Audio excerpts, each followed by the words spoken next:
ke laut. Nah, tadi bicara mengenai multiplier effect dari adanya kawasan ekonomi khusus ini, berarti kan bisa jadi di sini akan lebih banyak lagi hunian.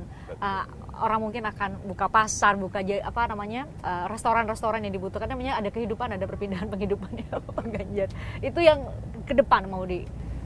Oh, udah pasti Mbak. Jadi sebenarnya saya katakan ini sebagai pusat pertumbuhan ekonomi baru itu pasti panjang sekali. Tempat tinggal ya, akomodasi pasti dibikin. Ya. Dan kita nanti akan dorong beberapa space itu bisa dipakai untuk ya bisa untuk dormitory, bisa untuk kita mungkin buat rumah susun ya. Sudah ada rusunawa, terus kemudian buruh itu nanti yang bekerja itu berada di kawasan. Buruh Mbak, ketika kita ajak bicara itu dia punya 4 persoalan sebenarnya. Maka waktu saya bicara, Pak Ganjar kenapa UMK-nya rendah? Kebutuhanmu apa? Jadi kalau kita bicara expenditure-mu itu sebenarnya untuk apa sih? Pak, kami itu yang berat Pak. Satu, kalau kami sakit, maka dia butuh jaminan kesehatan. Ada BPJS, selesai sebenarnya. Kami butuh menabung Pak untuk membiayai anak-anak kami agar bisa sekolah. Oke, sekolah udah gratis, sampai SMA, SMK di Jateng saya gratisin. Kemarin udah lihat ya, sekolah SMK gratis. Itu kita contohkan. SMA juga sama, bahkan yang SMK kemarin boarding school saya biayai semua untuk orang miskin. Ya. Nah, 2 nih, kita negara menjamin. Terus kemudian yang ketiga, ini yang boros Mbak. Dia butuh biaya transportasi. Maka kalau dia tinggal tidak jauh dari kawasan, mereka bisa sangat hemat dari sisi transportasi. Bahkan kalau mereka tinggal di dalam kawasan, seperti rusunawa dan sebagainya, tinggal butuh feeder kan. Ya. Nah feeder itu kita bisa Mbak kerjasama free itu. Yang keempat itu terkait dengan akomodasi tadi, jadi transportasi sama akomodasi. Maka kalau ini satu paket mereka tinggal di sekitar tempat bekerja, maka itu sebenarnya akan bikin mereka nyaman. Kalau ini sudah bisa kita kerjakan, tidak membebani buruh, kan sama. Orang kalau ini diuangkan kan hasilnya juga akan lebih banyak loh. Tapi pengeluarannya akan sama. Maka dengan pola di split sink seperti ini akan bisa menjadi satu kebijakan kita. Tapi apakah rendah terus? Tidak. Kalau kemudian nanti ini makin banyak, kebutuhan makin banyak, hukum pasarnya kan berlaku. Pasti kamu punya skill yang bagus, kamu juga akan naik. Makanya juga kemudian diintegrasikan dengan tadi ya Pak Ganjar bilang. Di sini tadi saya lihat ada Polytechnic Manufacture ya. Polytechnic Manufacture ya. Polytechnic Industry Furniture. Furniture ya. Jadi dinaikkan skill mereka sehingga juga ada added value. Investor juga, para pengusaha juga pasti akan memberikan penghargaan ya dalam tanda kutip dengan. Kalau kemudian ada industri kayu dan turunannya tentu saja furniture ya. Mereka kan bicara desain, mereka bicara cara ngelola, terus mereka tentu akan bicara sumber daya dari mana. Jawa Tengah masih ada, masih bisa. Dan untuk solid wood itu Jawa Tengah ya the best untuk solid wood ya. Nah kalau kemudian kita mau, keinginan pasar itu sekarang sudah punya ekspektasi yang sangat tinggi, desain, kualitas dan sebagainya. Kita ditanyain SDM-nya, kamu bisa buat nggak? Kalau nggak bisa ya sekolah. Tempatnya apa? Di sini. Inilah kemudian perjumpaan dua yang ada itu. Tapi sekali lagi tugas saya, gubernur, Pak Bupati, ini betul-betul menyiapkan orangnya dan fasilitas untuk mereka bisa belajar. Lalu bagaimana? Kami bekerja sama dengan Mas Didi ini untuk bicara dengan kawasan industri. Perusahaan mana yang mau kerjasama? Udah disiapin, ditawarin, entah kerjasama ya. Karena ini bagian dari penawaran-penawaran yang bisa kita lakukan. Itu menurut saya yang nanti kelak kemudian akan pasti semua menuju ke sana. Termasuk juga poin yang Pak Ganjar sampaikan tadi saat kita di kantor pusat ya, bahwa sudah ada sedari dini dibuat sudah saling terkait atau sudah sesuai dengan kebutuhan industri gitu ya, apa yang bakal kami ini. Jadi biasa kan belajar bahasa Indonesia, belajar matematika, belajar ini langsung ke skill khusus. Kamu belajar mesin, perusahaan mana? Dari Amerika, Pak, dari Inggris kamu belajar bahasa Inggris. Kamu perusahaan dari mana?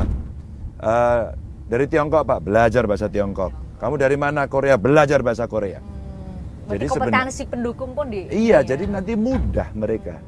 itu apa yang paling bisa meyakinkan para investor menurut Pak Ganjar dari pengalaman beberapa tahun memimpin Jawa Tengah? Stabil, Mbak.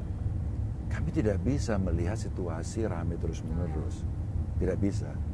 Maka kenapa setiap kita mau bicara soal hubungan industrial itu, saya pasti ketemu pengusaha, saya pasti ketemu buruh. Ngopi kita. Komunikasi harus cair. Iya dong. Bro, kamu ngapain bro? Demo Pak. Demo apa? Upah-upahnya udah lebih bagus kok gitu. Ya Pak ngontrol saja. Ngontrol itu apa? Ya nanti hanya sedikit orang. Enggak. Saya kasih ruang diskusi kok.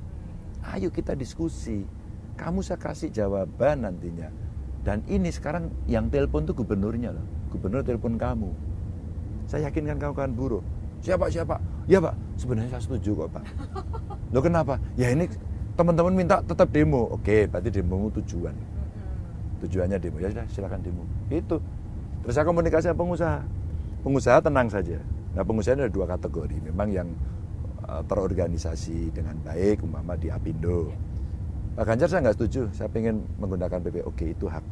Tapi saya ceritakan ya kondisinya gitu. Bahwa kita juga mesti meningkatkan karena kondisi inflasi seperti ini. Mereka kalau kemudian tidak mendapatkan apapun ya kita turun. Daya beli mereka juga turun. Betul. Nah yang tidak masuk Apindo juga menyampaikan bahwa mereka, kami setuju kok Pak, kami akan ikut. Itu juga wajar dan kami juga paham.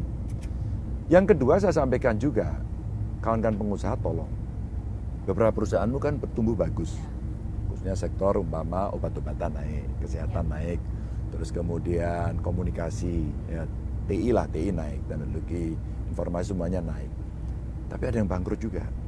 Nah saya kan harus memanage Mbak. Tidak bisa. Ini perusahaan-perusahaan yang padat karya udah pada minta izin. Pak, izin Pak mau PHK. Enggak. Kondusivitas sekali lagi menurut saya menjadi penting dan intensitas komunikasi itulah yang kemudian dijadikan tugas dan inisiatif kami, pemerintah. Inisiatif. Jadi nggak bisa nunggu-nunggu gitu. Dan fight aja. Termasuk faktor lain kan itu kalau faktor internal ya Pak Ganjar, semua kepala-kepala daerah, semua pemimpin juga tentu mengusahakan demikian. Tapi karena ada faktor eksternal saat ini ada kondisi geopolitik dunia yang juga mengganggu supply chain kita gitu ya. Jadi Pak Ganjar nih gimana nih mempersiapkannya? Banyak yang menyebut 2023 itu gelap loh. Buat saya ini tantangannya asik itu Mbak. Wah kalau saya melihat gini adrenalin saya naik ini. Ini Mbak, akhirnya kita harus berani menentukan siapa yang akan berteman sama Indonesia. Hari ini kita punya power, kekuatan untuk negosiasi. Bargain position kita menjadi tinggi. Contoh, nikel.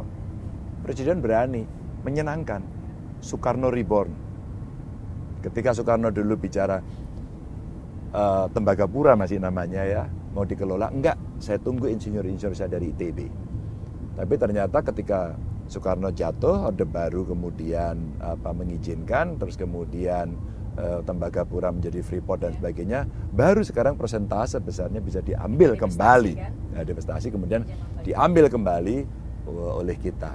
Maka sekarang kita bicara, bahasa yang paling bagus dari Presiden kemarin, kita itu tergantung dengan negara lain apa. Bahasanya Bung Karno itu kalau mau jadi negara maju harus punya kimia dasar sama logam dasar. Yang dasar-dasar kita belum punya. Kalau enggak kita depend on asing. Maka kalau kemudian kita punya sumber daya, kenapa tidak dibuat sendiri? Maka kalau kamu mau investasi, silahkan kamu datang ke sini. Bukan kita ke sana. Maka kemudian kita dipaksa, apa istilahnya Presiden? Dulu ada tanam paksa, sekarang ada ekspor paksa. Gitu nah. Maka kemudian WTO menghukum kita, satu kata, saya akan banding. Appeal untuk itu dan kita cari lawyer the best kita untuk bisa melawan.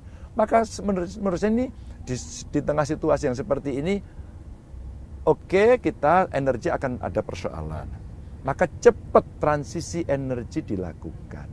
Maka kenapa kemudian kita buat yang untuk transportasi ini mobil listrik? Ya udah, mobil listrik itu komponennya 60% nanti baterai. Baterai kita punya nikel, tinggal kita cari teknologi. Umpama di kawasan industri Batang ya, kita mau ada dari LG kemarin. Udah disiapin Mbak, bagaimana membuat baterainya. Udah, teman kita Korea Selatan. Udah, teman kita mana? Tiongkok. Terus kemudian kita bicara lagi, kita masih ekspor banyak ke Amerika katakan. Udah, Yang sektor ini teman kita Amerika. Kita berteman sama sana. Sekarang muncul lagi Timur Tengah ya. UAE datang, terus kemudian Arab Saudi dan sebagainya. Oke, kita berteman untuk ke sana. Sehingga kerjasama antar dua negara itu menguntungkan. Mutual.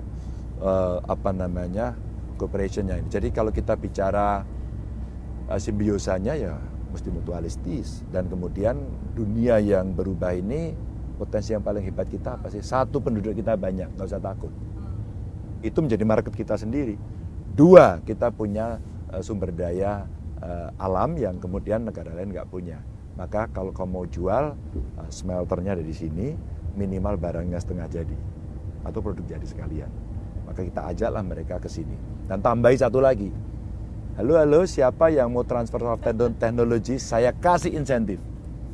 Jadi gitu Mbak, jadi bebas aktif kita dalam konteks politik luar negeri, kita tidak memihak, tapi kita bebas menentukan. Siapa yang menjadi kawan kita? Ya mesti redefine. Kalau kita mau bicara itu ya kita bebas. Kita aktif untuk mencari sahabat, kita memang tidak berpihak, aktif untuk mencari sahabat, dan kita bebas menentukan. Sehingga kita bisa fit dengan kondisi-kondisi yang terjadi pada hari ini. Kalau kita bicara pangan, Mbak, lumbung pangannya kita kok. Tadi malam saya ketemu dengan teman, kalau beras ini impor apa enggak ya gitu. Nggak usah impor aja deh. Nah itu Mas masih jadi polemik nih. Nggak usah impor aja deh. Apa kita bikin? Apa ada singkong, ada jagung. Oh, diversifikasi pangan. Diversifikasi, dan itu bisa kita cetak menjadi beras. Dicetak, Mbak. Namanya beras analog. Kenapa tidak? Terus saya tanya tadi malam, kebetulan ada teman yang memproduksi itu, tapi harganya kan lebih mahal. Pak, ini rendah gula, orang pasti suka.